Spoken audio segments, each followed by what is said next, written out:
के प्रवक्ता है राकेश जी, मामला फंस गया है क्या घोषी में? विजय जी, मुझे लगता है आपके यहाँ से कुछ फोन में समस्या है, आपकी आवाज में सुन नहीं पा रहा हूं। मैं ये जानना चाहता हूं कि घोषी में क्या भारतीय जनता पार्टी फंस गई है? नहीं, बिल्कुल नहीं। भारतीय जनता पार्टी बहुत मजबूती से वहां चुनाव लड़ रही है और जब परिणाम आएंगे तो परिणाम स्पष्ट कर देंगे कि भारतीय जनता पार्टी एक बहुत आसान, सरल और एक बड़ी जीत की तरफ जा रही है।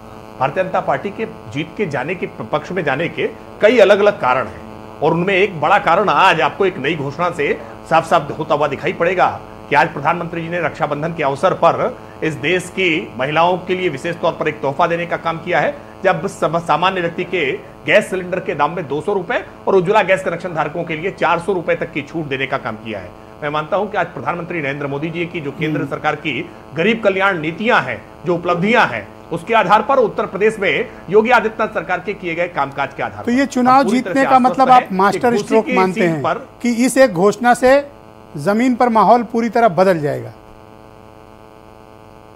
नहीं, मैं केवल एक कोई कारण नहीं है, मैंने कहा ना, एक ये आज बहुत ताजा तरीन नया कारण उत्पन्न हुआ है। बाकी भारतीय जनता पार्टी आज जितनी ताकतवर स्थिति में है वो गरीब प्रधानमंत्री जी की गरीब कल्याण नीतियों के कारण, आज जो हमने सामान्य जन के जीवन में जो परिवर्तन लेकर के आए हैं उन परिवर्तनों के आधार पर, और विशेष करके उत्तर प्रदेश के मुख्यमंत्री जो अहरनिश लगातार काम कर रहे हैं जनता के लिए, उनकी सुरक्षा के लिए, जनता में आज जो प्रशासन उन्होंने जिस तरह का लागू करने का काम किया है, आज जिस तरह की बिजली की आपूर्ति वहां प्रारंभ हुई है, इन सारी बातों के आधार पर हम आश्वस्त हैं। और दारा सिंह चौहान को लेकर घोषी में उनका अपना एक बड़ा हिस्सा है लोगों का जो नाराज है उनसे, उनके पाला बदलने से। बीजेपी के लिए दारा सिंह चौहान की छवि थोड़ी परेशानी का कारण बन रही है। आपने इसकी कोई काट खोजी है?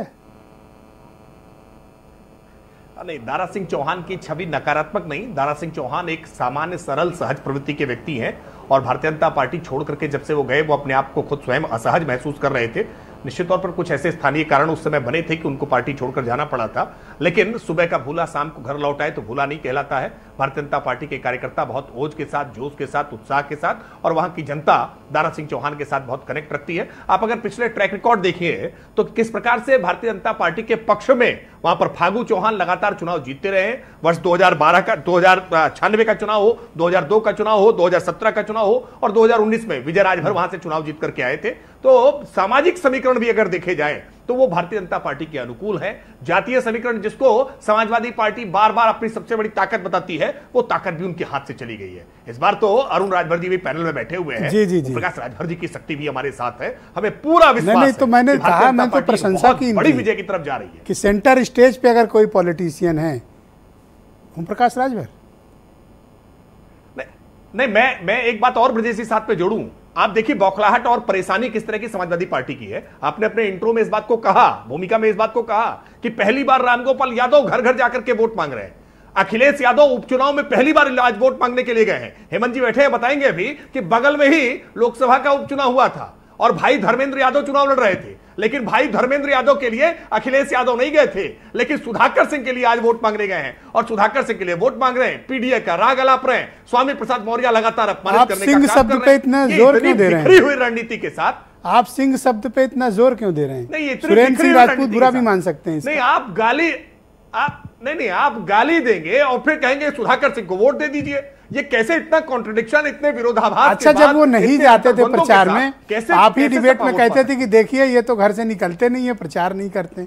अब वो गए हैं तो भी आपको ऐतराज है, तो क्या करें फिर? वो नहीं, हमें ऐतराज नहीं है, हम बहुत प्रसन्न हैं इस बात से। जी देखिए, विपक्ष को सशक्त होना चाहिए, मजबूत होना चाहिए, जमीन पर निकलकर आना चाहिए, और इसीलिए हम कह रहे हैं कि इस बार बौखलाहट और बेचैनी, परेशानी पता चल रही है ना।